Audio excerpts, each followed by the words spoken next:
Mr. Putter and Tabby Catch the Cold by Cynthia Rylant.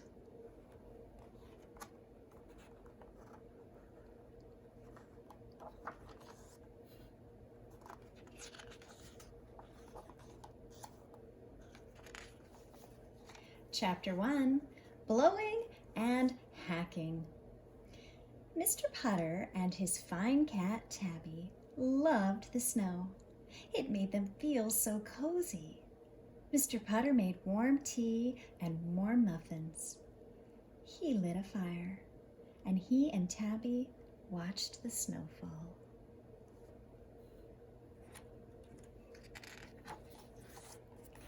One day, Mr. Putter went out in the snow without his hat. He wanted to read the funnies in the newspapers so much that he forgot it.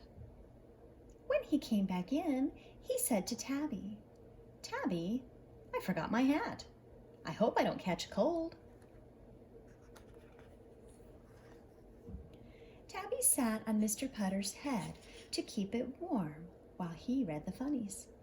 She tried to help him not catch a cold. She did her best. But Mr. Putter caught one anyway. The next day, he was sneezing and coughing and blowing and hacking. He felt miserable. "Colds aren't so much fun when you're old," he said to Tabby.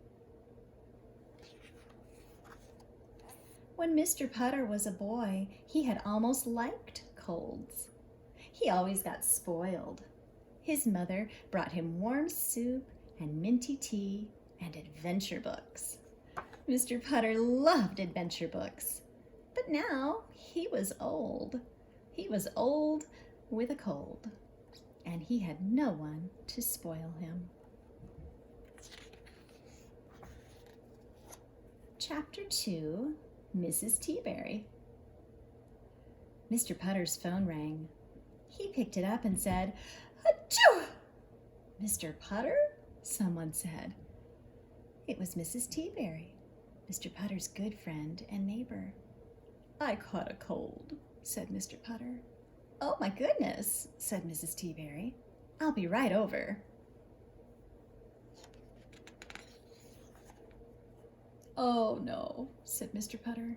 "You should not come over, Mrs. Teaberry. You might catch my cold, and it's not good to be old with a cold."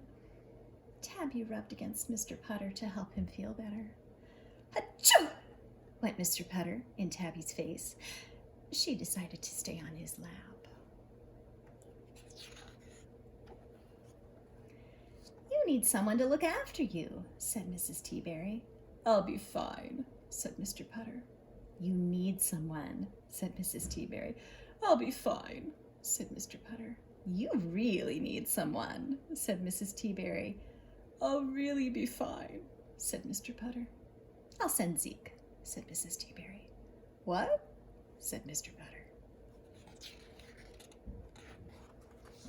Chapter 3, Zeke. 20 minutes later, there was a scratching at the door. It was Mrs. Teaberry's good dog Zeke. He had a thermos strapped to his back, and he was wagging his tail.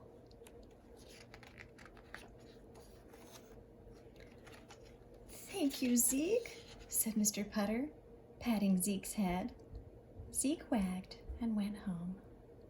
Mr. Putter and Tabby looked inside the thermos. "Chicken soup," said Mr. Putter. "Hooray!" Tabby purred. She loved chicken soup. Mr. Putter and Tabby were having their soup when there was another scratching at the door. It was Zeke again. He had another thermos strapped to his back. "Thank you, Zeke," said Mr. Putter. Zeke wagged and went home. Mr. Putter and Tabby looked inside the thermos. "Peppermint tea with honey sticks," said Mr. Putter. "Yippee!" Tabby purred. She loved honey sticks. Mr. Putter and Tabby ate their soup and drank their tea. Mr. Putter was feeling much better, but he wished he had one more thing. He felt so selfish, but he couldn't help it. He phoned Mrs. Teaberry. "Mrs. Teaberry, the soup and the tea are wonderful," he said. "Wonderful," said Mrs. Teaberry. "But," said Mr. Putter. "But," asked Mrs. Teaberry. "Would you perhaps have," said Mr. Putter. "Would I perhaps have," said Mrs. Teaberry. "An adventure book?" asked Mr. Putter. "Of course," said Mrs. Teaberry. "You do?" asked Mr. Putter. "Yes, I do," said Mrs. Teaberry. "But the book really belongs to Zeke." "Zeke?" asked Mr. Putter. "It's about a brave dog," said Mrs. Teaberry. "It's Zeke's favorite."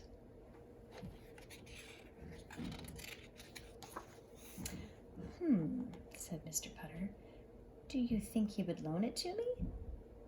"Only if he gets to come along," said Mrs. Teaberry. "Zeke is very attached to his book."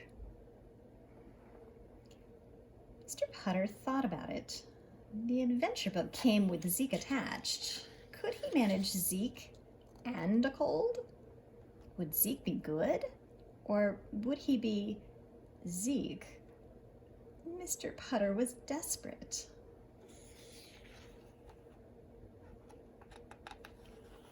"Of course, Zeke may come with his book," said Mr. Putter.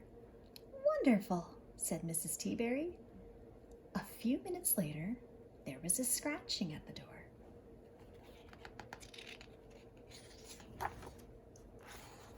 Chapter 4, The Best Cold.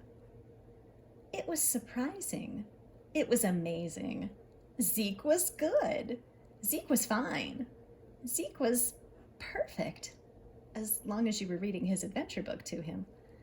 Mr. Putter and Tabby and Zeke curled up in Mr. Putter's bed and read all day long.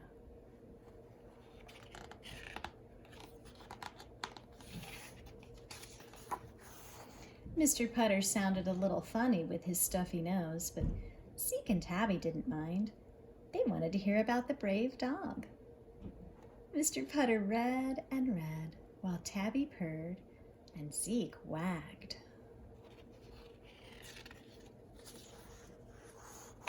And when the brave dog's story was over, they all snuggled up and went to sleep, full of soup and tea and adventure. It was the best cold Mr. Putter ever caught.